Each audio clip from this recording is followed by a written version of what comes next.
If you read the Gospels, it almost looks like Jesus loved picking fights on the Sabbath. He healed the sick, his disciples picked grain, and the religious leaders were furious. They accused him of breaking God's law. But did he? In Matthew 5 verse 17, Jesus plainly says, "Do not think that I have come to abolish the law or the prophets. I have not come to abolish them, but to fulfill them." So how do we reconcile Jesus supposedly breaking the Sabbath with his claim that he came to fulfill the law? Today we're going to answer that using the most powerful Bible study principle, a principle which was used by the Reformers, and that is Scripture interpreting Scripture. Let's let the Bible explain itself.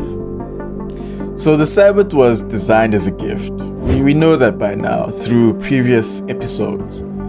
A day of rest, reflecting God's perfect peace and creation. But by the time Jesus arrived, the religious leaders, the Pharisees, had turned this gift into a heavy burden. They added hundreds of man-made rules about what you couldn't do. They made the Sabbath a day of anxiety instead of a day of rest. Will pay for. This brings us to Matthew chapter 12. Jesus' disciples are hungry. They're starving. So they pluck some heads of grain on the Sabbath. The Pharisees, self-appointed Sabbath police, accuse them of breaking the law. Now, what do they say to Jesus? Let's read. "Behold, thy disciples do that which is not lawful to do upon the Sabbath day." And how does Jesus respond? I really need you to pay attention here because he does something really profound, something really intelligent, really wise. So the first lesson which I think as Christians we can learn from this situation is this. Jesus uses Scripture. He uses Scripture, which is quite interesting because one would think if you as a Pharisee, you would bring such a big accusation towards someone and accuse them of breaking the Sabbath, you would get some scripture to back up your case, right? You'd try to substantiate your accusation with some Bible verses. Am I right? I think I'm right. I'm right. But they don't do that. They don't do that. Instead, all they have is accusation. No evidence, no proof, no factual basis, no foundation. Just accusation. But Jesus, on the other hand, he uses Scripture, which leads me to think as a Christian, observing the situation through reading the Bible, it makes me realize that, you know what, in all situations in my life, pretty much all of them, I need to try to use Scripture like literally all the time. I need to try and use Scripture always. Wherever I encounter something difficult, or whenever I encounter something that stresses my mind, that makes me question my belief in God, or people that try to do nasty things to me, I need to try and use Scripture at all times. That's what I need to do. And this is what I think as a Christian we need to learn from this situation. So that's my first point, right? Jesus uses Scripture. And how he uses Scripture, man, so profound. This is what he does. So he goes back to the Old Testament. And he talks about someone that the Pharisees highly revered. And that's David. That's King David. The story takes place in 1 Samuel chapter 21. David and his men are hungry. They were hungry. Like the disciples, they were hungry. And in order to satisfy their hunger, they don't go into a grain field like the disciples and pluck out heads of grain. No, they're going to a temple. Right? They're not really the first place you would think of when one is hungry, but they go into a temple.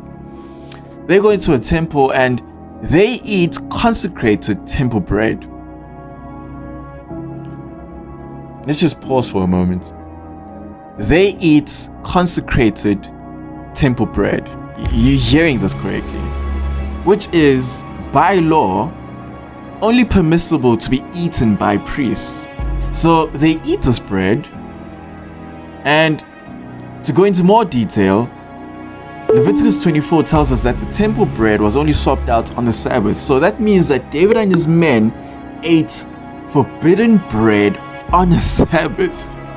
So in other words, David and his men broke a ceremonial rule, yet God did not condemn them. And here's the thing, here's the main points that Jesus, through telling this story, here's the main point that he's trying to enlighten the Pharisees with. God values mercy and human need over rigid, legalistic interpretations of ceremonial rules. The law was never meant to be something intended to harm people, but it was meant to serve their good, which is the reason why Jesus goes on to say the Sabbath was made for man and not man for the Sabbath. Not Pharisees for the Sabbath. The Sabbath was made for man. And then Jesus goes on further. He quotes an Old Testament prophet, Hosea, to explain the true heart of God's law. But if ye had known what this meaneth, I will have mercy, and not sacrifice, ye would not have condemned the guiltless. So why Hosea? In Hosea's day, the Israelites were offering perfect animal sacrifices at the temple, but they had no love or compassion for people. Hence, God rejected their religion. Now, in this situation, Jesus is telling the Pharisees, in other words, you're making the exact same mistake. The Pharisees, in falsely accusing the disciples, cared more about protecting their rigid man-made Sabbath rules than feeding starving men. They demanding legalistic compliance. You must only do what is lawful on the Jesus Sabbath. is trying to This show is them the that command no, of the law. there's a Obey, better way. and you shall be righteous, There's a better defiant, way. and face judgment. There's a way in which Rise we up, my ought son, to keep the and Sabbath walk. that entails mercy, compassion, and human care. And then we move on to chapter 12, verse 8, Matthew chapter 12, verse 8. And this is the ultimate mic drop moment. And this is what it says. For the Son of Man is the Lord of the Sabbath. So now with this new information, the reader realizes that not only is the accusation wrong, but now the Pharisees are talking to the creator of the institution, which they are accusing the disciples of breaking. Which makes me think, since Jesus is the Lord of the Sabbath, wouldn't he be the first one to tell the disciples that, listen, what you're doing is wrong? Wouldn't he be the first one to actually say something? Now let's talk about Matthew 5 verse 17. Jesus came to fulfill the law. Why? Because simply we couldn't.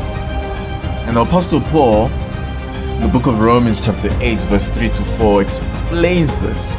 He simply writes, for what the law was powerless to do, God did by sending his own son in order that the righteous requirement of the law might be fully met in us. That's what he is basically saying. In other words, Jesus lived a perfect sinless life. He kept every commandment, including the Sabbath, flawlessly. And because he fulfilled the law, his perfect record is credited to us when we put our faith in him. He kept every commandment, including the Sabbath. So, if Jesus kept the Sabbath from Friday sunset to Saturday sunset, shouldn't we do the same thing? Shouldn't we be following his example?